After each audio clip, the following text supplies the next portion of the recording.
Hizb ut তাওহীদ ফরিদপুরে থাকতে পারবে না, এই যে কথাটা, এটা বেআইনি কথা, এটা চরম উগ্রবাদী কথা। আমাদের সদস্যরা কি সুন্দরবন যাবে? আমাদের সদস্যরা কি পাহাড়ে গিয়ে আশ্রয় নেবে? আপনি সমাজে থাকবেন, আমরা কি সুন্দরবনে যাব? তাহলে আপনি তো একটা পর্যায়ে থাকতে পারবেন না। এখন আপনার যদি মতের সাথে না মিলে আপনি ইগনোর করেন, আপনি অ্যাভয়েড করেন। আমি তো আপনার ঘরে যাই নাই, রাস্তায় মাইকিং করতে করতে যাচ্ছে, সেখানে আপনি হামলা করবেন কেন? রাস্তা তো আপনার বাবার সম্পত্তি না, আপনি তো কিনে আনেন নাই। এই ধরনের উগ্রবাদী আচরণ যারা করে তারাই হলো বড় ফ্যাসিস্ট, তারাই হলো বড় ফেসিবাদ। ফরিদপুরে আমাদের রিকশায় করে ক্যাসেট বাজিয়ে মানে আমার বক্তব্য প্রচার করছিলেন আমাদের 2-3 জন সদস্য। এটা বাংলাদেশে চিরায়ত বাংলার একটা বৈশিষ্ট্য। বিভিন্ন ওয়াজ মাহফিল হয়, বক্তাদের বয়ান তারা প্রচার করে, মাইকে প্রচার করে, মাইকিং হয়, ওয়াজ মাহফিলের মাইকিং। আমাদের সেখানে কোনো মিটিংও না, জনসভা না, কিচ্ছু না। রিকশায় করে ক্যাসেট বাজিয়ে বাজিয়ে যাচ্ছিল আমার বক্তব্য।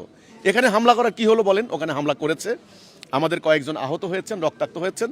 স্বাভাবিকভাবে আমরা থানায় গিয়েছি, কিন্তু থানা আমাদের মামলা নেয়নি, ওদের মামলা নিয়েছে। ওরা অন্যায়ভাবে মিথ্যা মামলা করেছে।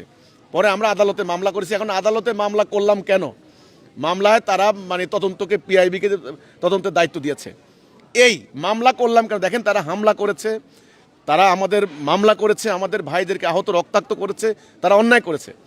এখন ওই আসামিরা মামলা থেকে রেহাই পাওয়ার জন্য তারা এই মানববন্ধনের নামে উস্কানিমূলক বেআইনি সমাবেশ করেছে।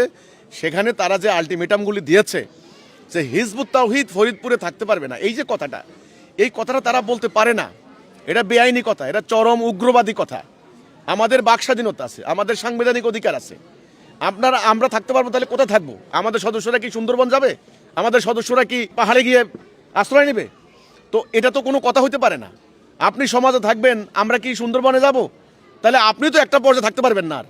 তো আমাকে ঠেলে সমাজ থেকে বের করে দিবেন কেন? এই অন্যায় হচ্ছে সেখানে যে এ ধরনের আলটিমেটাম বেআইনি। তারা আইন সম্পর্কে অজ্ঞ। আমি মনে করি তারা উগ্রবাদী সাম্প্রদায়িক একটা অপশক্তি। তারা আল্লাহর বিধানও তোয়াক্কা করে না, দেশের আইন সম্পর্কে কোনো ধারণা নাই।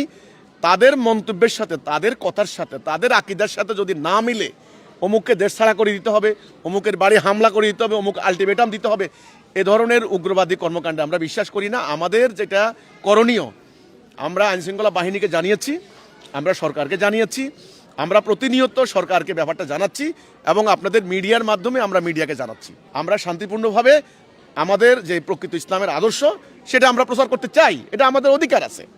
এখন আপনার যদি মতের সাথে না মিলে আপনি ইগনোর করেন, আপনি অ্যাভয়েড করেন। আমি তো আপনার ঘরে যাই নাই, রাস্তায় মাইকিং করতে করতে যাচ্ছে, সেখানে আপনি হামলা করবেন কেন? রাস্তা তো আপনার বাবার সম্পত্তি না, আপনি তো কিনে আনেন নাই।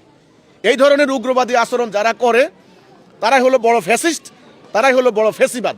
এই ফেসিবাদ উৎখাতের জন্য এখন আমাদের সবাইকে ঐক্যবদ্ধ হইতে হবে, এই হলো কথাটা।